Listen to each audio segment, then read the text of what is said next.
नमस्कार दोस्तों, study with mind map YouTube channel में आपका बहुत-बहुत स्वागत है। तो आज का हमारा जो टॉपिक है वो है आपका यूनाइटेड नेशन। तो इस वीडियो में हम जो जानने वाले हैं यूनाइटेड नेशन के बारे में, तो ये है आपका ग्लोब और यहाँ पे यूएन के अकॉर्डिंग आपके 193 कंट्री यहाँ पे हैं। और ये जो ग्लोब है आपका 7 कॉन्टिनेंट के अंदर बँटा हुआ है।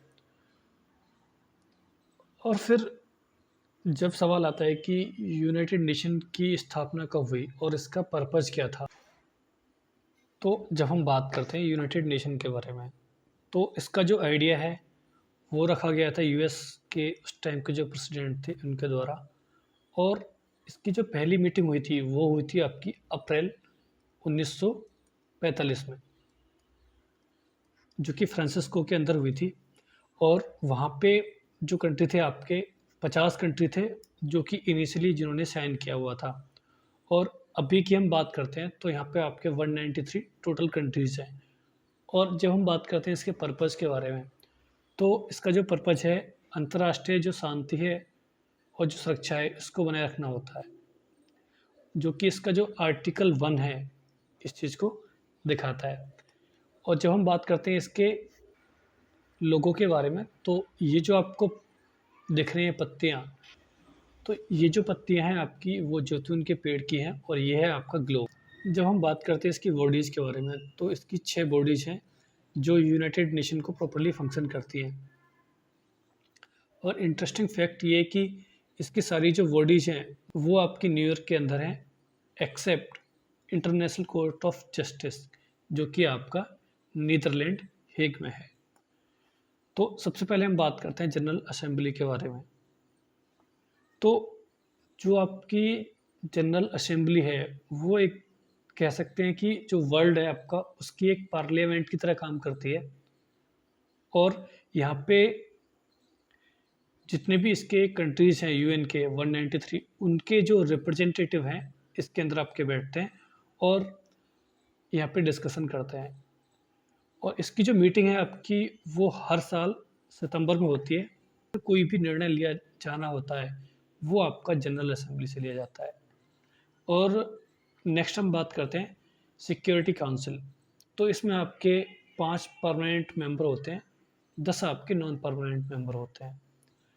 और जब मैं बात करता हूँ इसके परमानेंट मेंबर, तो इसमें आपके आते हैं यूएसए, रसिया, फिर आपका फ्रांस, फिर आपका यूके, फिर आता है आपका चाइना। ये आपके परमानेंट मेंबर होते हैं और इनके पास होती है एक वीटो पावर। और जो आपके नॉन परमानेंट मेंबर होते हैं, ये जो मेंबर हैं आपके हर 2 साल में चेंज होते रहते हैं।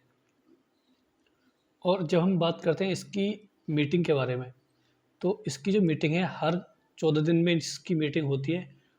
अगर सिक्योरिटी काउंसिल आपका कोई भी एक रेजोल्यूशन निकालता है तो वो जो रेजोल्यूशन है आपका उस मेंबर के लिए मानना मानना होता है। अगर वो नहीं मानते तो वहाँ पे जो सिक्योरिटी काउंसिल है आपकी वो उसके ऊपर सैंक्शन यानी प्रतिबंध को लगा सकती है। नेक्स्ट आता है आपका इकोनॉमिक एंड सोशल काउंसिल। तो इसमें आपके 54 मेंबर होते हैं जो कि जनरल असेंबली के थ्रू ही इलेक्टेड होते हैं।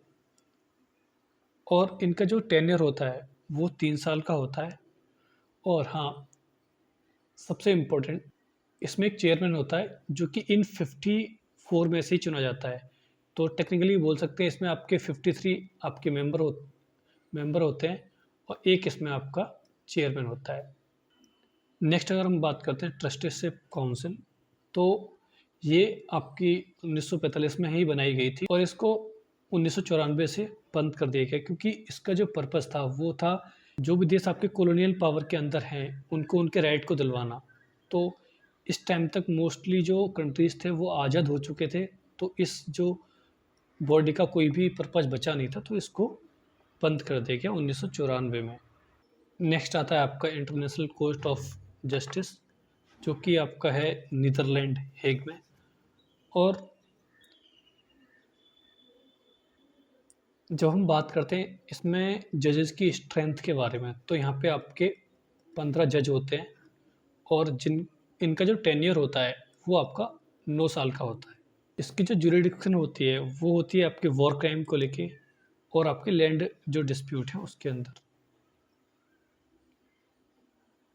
लास्ट आता है आपका सेक्रेटरीट, इसको बोलते हैं यूएन सेक्रेटरीट। जब हम यूएन सेक्रेटरीट की बात करते हैं तो इसके एक हेड होते हैं जो कि आपके यूएन जनरल असेंबली से चुने जाते हैं और इनका जो टेन्योर होता है वो होता है आपका 5 साल का। अभी जो आपके सेक्रेटरीट हैं वो हैं आपके एंटोनियो गुटेरेस, जो कि आपके पोर्चुगल के हैं। और हाँ, इंटरेस्टिंग फैक्ट ये है कि जो आपके सेक्रेटरी होते हैं यूएन सेक्रेटरी, उसका जो अपॉइंटमेंट होता है वो जनरल असेंबली द्वारा किया जाता है, बट जो रिकमेंडेशन होती है वो यूनाइटेड नेशन सिक्योरिटी काउंसिल की होती है। और जब हम बात करते हैं सेक्रेटरीट के बारे में तो ये पहला रिप्रेजेंटेटिव माना जाता है यूएन का।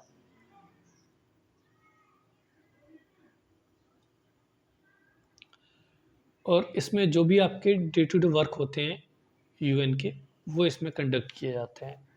यूएन में जो बजट का एलोकेशन होता है वो 2 साल के लिए होता है। तो ये था आपका वीडियो यूनाइटेड नेशन का। वीडियो आपको कैसा लगा कमेंट सेक्शन में ज़रूर बताइए। और हाँ, वीडियो आपको अच्छा लगा है तो वीडियो को लाइक करिए, चैनल को सब्सक्राइब करिए और मिलते हैं आपको नेक्स्ट वीडियो में। धन्यवाद।